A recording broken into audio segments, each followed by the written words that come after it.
when we had that conversation with Ryan Johnson, Mm-hmm. I thought one of the more interesting parts of that conversation we had with him was when I asked him, "Hey,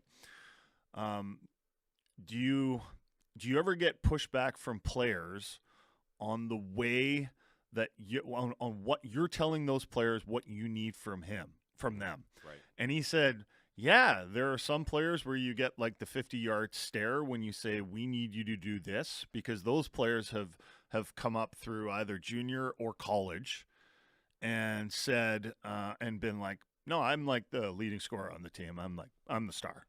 This is what I do." And they're like, we're going to need you to be a fourth line center that checks, gets the puck in deep, cycles with the big boys, and you're going to need to kill penalties, and you're going to need to do little things that help us, because we already got a Petey. We already got JT Miller. We already got Quinn Hughes. These guys are our big money players.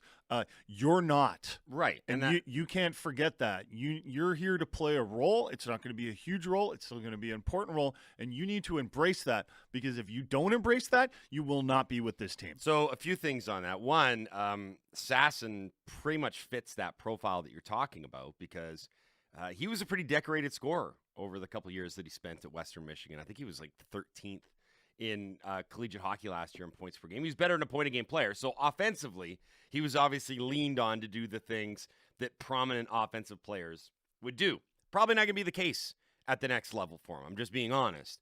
The reality of it is he becomes a really good litmus test for how the Canucks develop a player. Because when you're passed over in the draft, and his story is pretty well out there now. He was cut from a USHL team. He wasn't taken in the draft. He had to work his way through college. He's 22 years old, right?